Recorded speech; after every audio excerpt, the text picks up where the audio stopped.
Hey, everybody, it's Scott Steen with the winnersandwhiners.com coming to you with the Thursday NBA edition of Today in Sports Betting.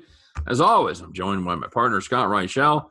Scott, it's going to be your last show before you travel, doing a little flying to Florida.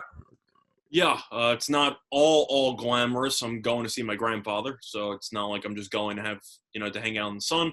Having said that, it does feel better when you know it's supposed to be 70 plus all week and it's supposed to snow in New York over the weekend or something like that. So could be worse, not going to lie. Yeah, you get to experience the joy of sitting on your plane and watch them de-ice the wings. Yeah, I was going to say the only issue is whether or not the plane can actually take off from the runway. After that, I'll feel a lot better about my situation. Yeah, once you get to about 8,000 feet, you can relax. Yep.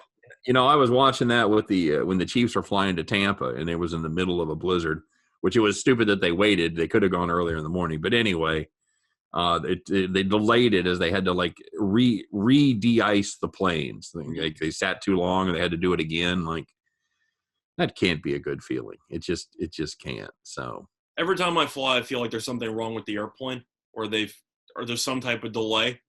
Oh no, we gotta add fuel, or I don't know if it's the brake or one of the wings. We're waiting on a part. That's my favorite. It's always we're waiting on a part. So my question is, what happened to the part?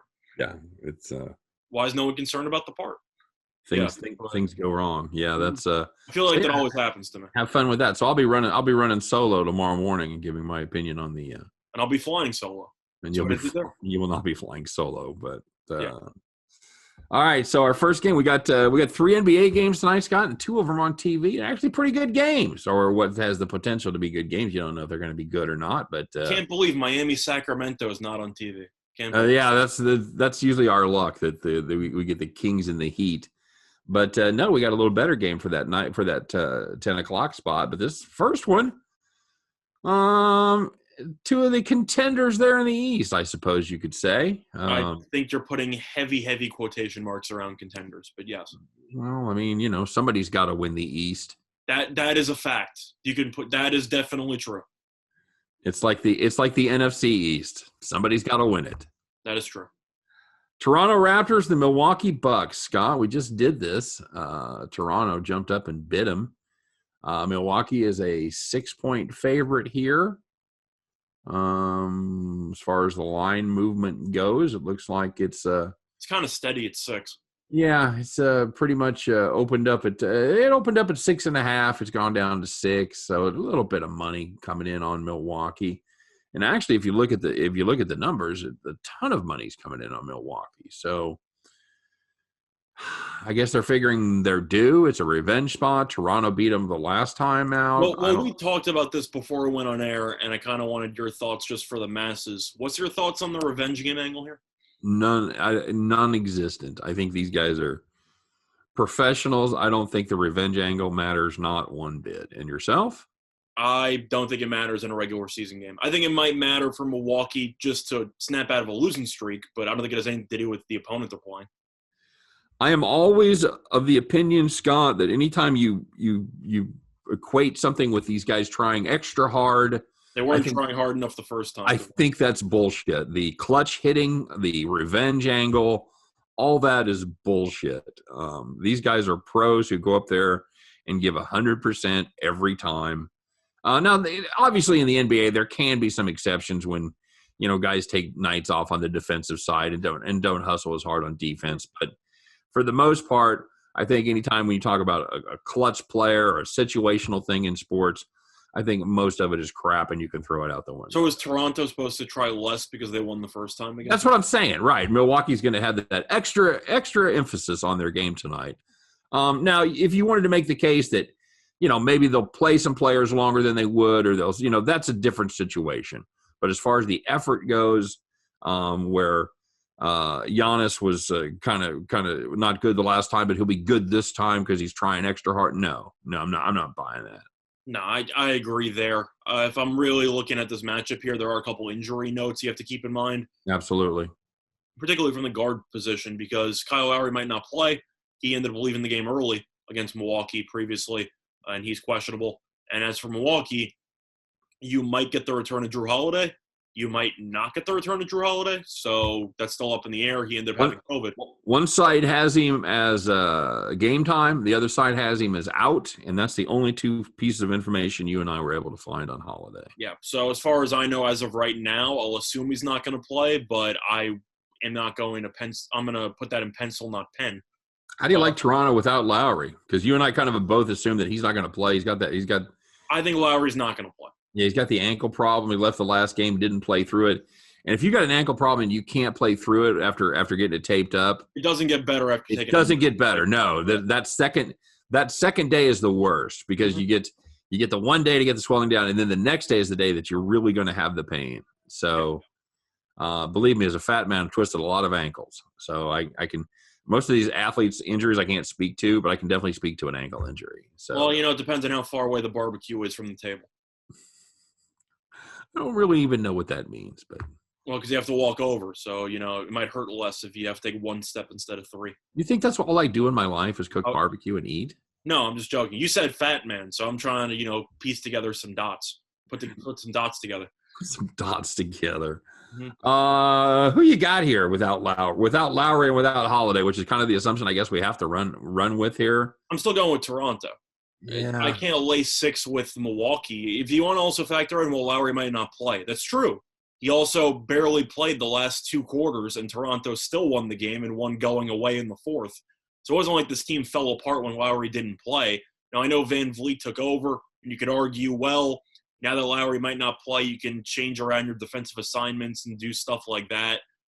No, because I think that Nurse will make adjustments as well. So I don't think that really matters. At the end of the day, I'll take the points against the team that's might be the most overrated team in all basketball. What do you make of Van Vliet? Is he a real top-notch A-level performer or not? I think he's a great player. Do I think is he a situational player or is he an actual top upper echelon player? I think if he's the best player on your team, you are fighting for an 8 seed. But I think that he is a very, very good, I'd say, role player? I'd say B option. I think he could be the second best player on a team that's competing for a title. You do? Okay. I do. Right. And I think Toronto kind of proved that. Honestly, whether it was I know he was off the bench when they won the finals, but he also he was insane in those finals. You think he's the second best player on that Toronto team? The truth is, all around, yes. I think you could argue offensively he's the best player on the team. I would still rather have Lowry, just based on an all-around impact standpoint. Is he better than Siakam? I think he's better than Siakam. Siakam, I want to like a lot. Yeah. But he just vanishes for months on end. And in the bubble, he was kind of terrible. Yeah, he was. So I didn't forget about that. Now, Van Vliet is a guy who, has a great story of being undrafted and now going for 50-plus in a game and being hyped. I'm not even talking about that. Just from a general basketball standpoint, I still think he's a little bit undersized, which is a little bit concerning when you have a backcourt of him and Lowry. But I think he's a tremendous basketball player. All right, very good. Do you agree, or you're a little bit lower on Van Vliet than I am? I go back and forth. I about the time I start counting on him, he puts up an absolute stinker and can't hit the barn. But that's fair. I liked him at Wichita State. I watched him play a lot of ball at Wichita State for Greg Marshall there, and some of those. I thought he'd potentially win a 6 Man of the Year award. I didn't think he'd be an all-star starting shooting guard. I didn't think that would happen. Yeah, okay, that's about right.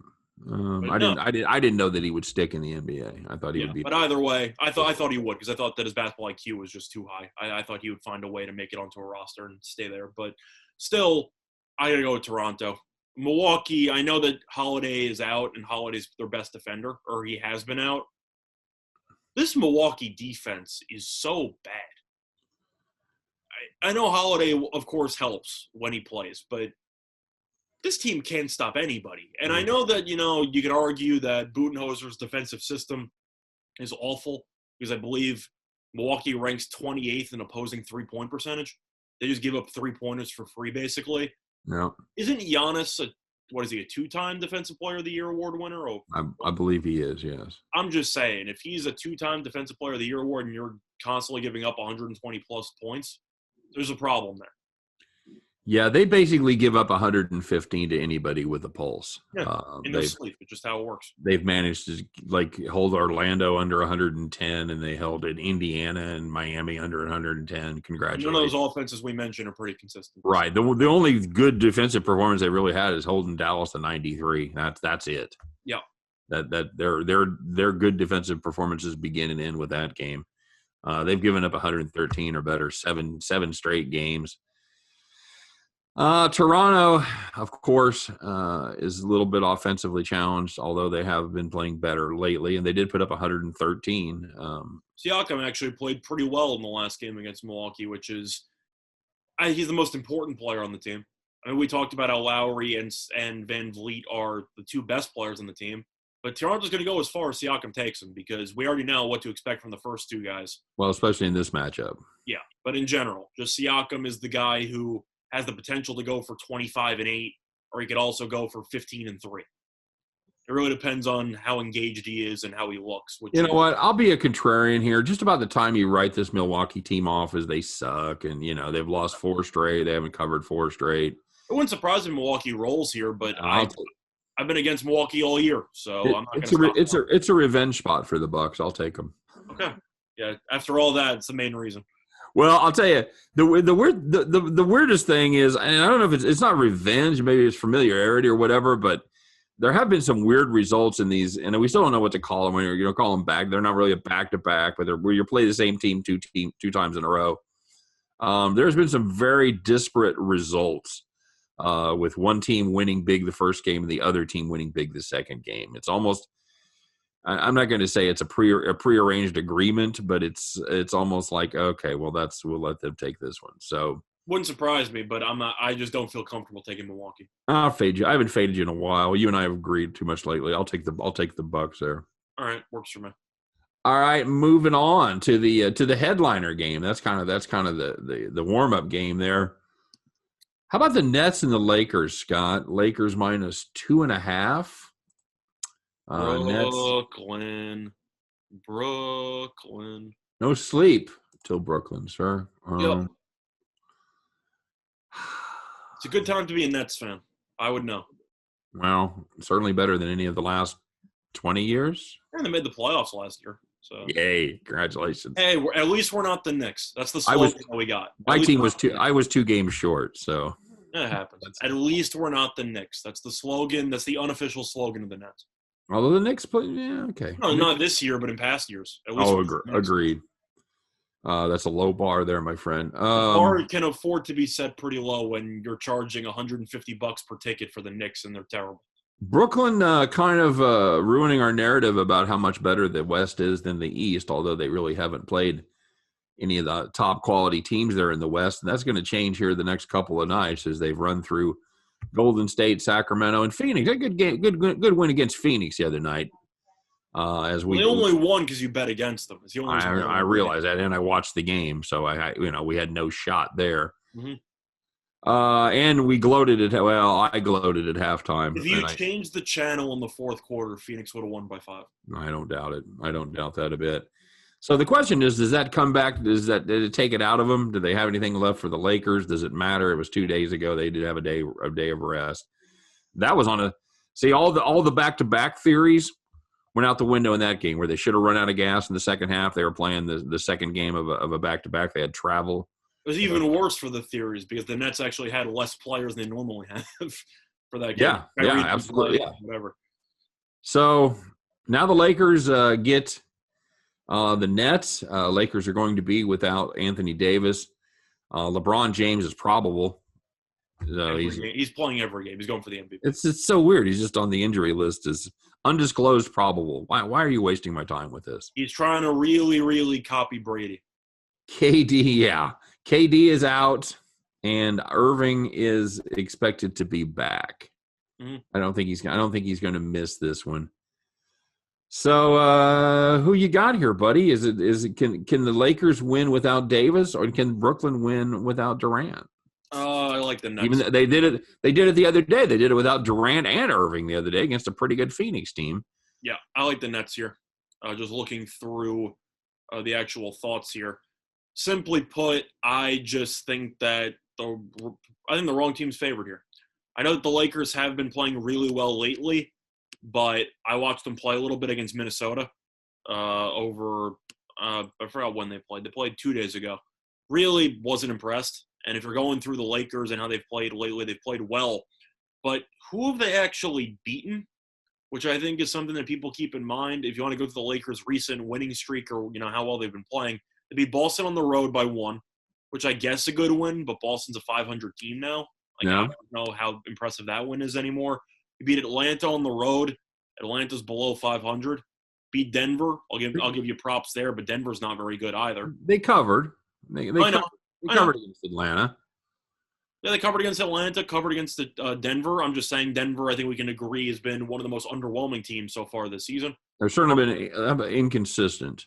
I saw them lose to the Wizards last night. That's other than that, beat Detroit again. They beat Detroit. Cover. Yeah, didn't cover. Beat Oklahoma City. Didn't Twice. cover. Didn't cover. Oklahoma City again. Didn't cover.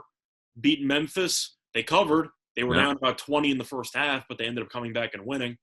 Got killed by Denver, and then beat Minnesota and covered. So you're going through the teams there. They played Denver twice, who's a mediocre, slightly above average team, played Boston once.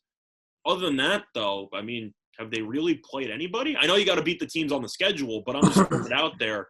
Well, they've been playing the East for the most part. I know, but I'm saying I'm going to throw it out there that I think that even though the Lakers have played well and you can only play the teams that you have scheduled, I'm going to throw it out there. It hasn't exactly been a gauntlet of opponents that they've had to face. No, they haven't played a lot of games against the Clippers. They haven't played a lot of games against the Jazz. They haven't played a lot of games against the Suns. So, yeah, they've definitely dodged some bullets there in the West. There's some teams that have played tougher schedules than the Lakers. No question about that.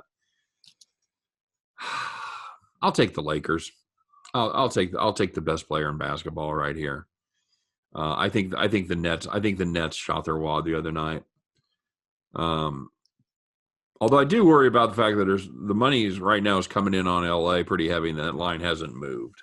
That doesn't surprise me. Well, I'm just saying. No, I'm saying it doesn't surprise me that people are just trying to bet against the Lakers. But the one thing I'm impressed with that people – No, they're betting on the Lakers, sir. Yeah, no, I know. I'm saying that people are backing the Lakers. Yeah. Yeah, that doesn't surprise me. No. So looking at the actual numbers, though, with the Nets, I know this team has had some underwhelming performances against some bottom feeders, against the Cavs twice, against the Wizards. Yeah. And some of these teams. I'm going to throw it out there, though. The Nets against teams above 500, 10-1. Best team in the league. Which I find pretty fascinating. Yeah. Where it's kind of like a situation where this team realizes how talented they are and decides we're not really going to try against these bad teams, and they kind of get snake bitten a little bit. But against these good teams, 10-1 speaks for itself. That's very impressive. 7-4 against the spread. Yeah, I'm just saying, though, 10-1 against teams above 500, that's really, really good. Yeah.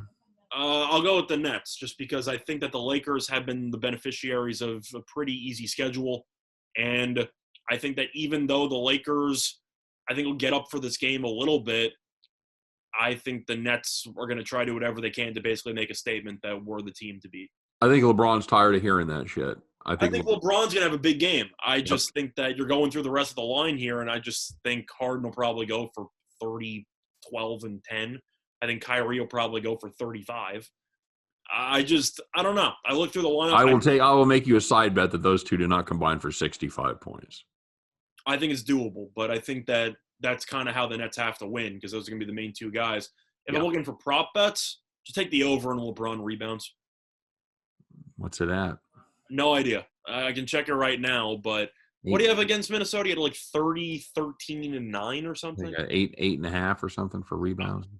Yeah, that'd be my guess. I'd say probably around 8.5. I'll track it right now, but I think you can agree with the Nets going small and a team that's one of the worst rebounding teams in the league. Yeah. I think you should expect to see LeBron kind of feast on the boards. Yeah, without AD especially. Yeah, but looking at the boards right now, if I can find it, LeBron's a 9.5 on DraftKings at -106 to the over. Okay. I think he's going to be flirting with triple-double territory here. Yeah. Especially on a primetime TV game. I think LeBron gets up for this game. I think At no point do I think the Nets are going to stop LeBron. I just think that LeBron might be going out there by himself. They played with fire the other night. Tonight they get burned. They've won and covered 4 straight. I see a steady 9.5 on rebounds for LeBron, but I'll take the over there. I don't care. Yeah, I'll play. That's a good over. Yeah. All right, I'll take the Lakers minus 2.5. All right, cool. Total. Money's pouring on the under. Yeah. It's going from 237 to 232. Having said that, over. Yeah. Nets. Agreed. So I can take the under. I don't know who's waking up seeing the Nets and going, oh, we got to pound that under. Yep. I know the Lakers have played some low scoring games, but that's against Minnesota. They've hit the overs hitting 5 of their last 6. Yeah, you had a couple overtime games in there, so that also has inflated some stuff. Okay. But either way, against the Nets, I can't take the under with the Nets. Nope, not a chance. Yeah. I'm going to lean to the Nets in that game. I think it's a good spot for the Nets. Same thing happened the other day with the Nets. The money came in on the under, and they ended up the money's going over by 25.5 points. Yeah, money's poured in on the under for multiple games, and it hasn't even been close. You got to wonder if people even watch basketball. People think it's a good idea until the first quarter of the Nets game has 70 points. And you go, wait a second, what was I thinking? Yeah, they were at what were they, 75-55 at halftime? Yeah, it was a low-scoring first quarter against the Suns, and people were thinking, that under money. Right. And then you have 75 points in the second quarter, and you're just like, what? People are just reevaluating their life at that point. Yeah, what was that? I think the halftime was 75-25, 75-55, right? 75-54, I think. But same idea. They were by 21. You're right. Yeah. Same 20. Idea, though. It's just like, first quarter looked great. Yeah, congrats. You're burning your money. You want to play the first quarter under, knock yourself out. Anything. Somebody somewhere who looked at the Kings and Nets and thought, I got to bet that under. Yeah, I don't get it. I don't get it. All right, I'll take. I got Lakers over. You got Nets over. Yeah, I think the Nets being 10-1 against teams above 500 is one of those stats I actually pay attention to, because this team actually seems to rise to the occasion when they need to. Okay. Do you think that stat matters at all? I do. I think it's just a bad spot. Fifth game over West Coast road trip. Yeah, that's fair. I think at some point they ran out of gas. I think they were out of gas the other night and managed to rally. That's fair. I think they run out of gas tonight, and the Lakers just curb stomp them. So, all right, we'll see what happens. Any thoughts on Miami, Sacramento? Other than just thanking the basketball gods, it's not on TV. I got to lean over. Okay. When in doubt, it's Sacramento. I got to lean over. All right, very good. All right, my friends, as always, if you're looking for any more information on these games or any other games, don't forget to stop by and check out winnersandwhiners.com. Deep dives every game, every day. You know the drill. And we wish you guys nothing but the best today. For myself, for Scott Reichel, for all of us over here at winnersandwhiners.com. I hope every one of those tickets in your pocket turns into cash money back at the window. You guys have a great day. Enjoy the game. Stay warm, everybody.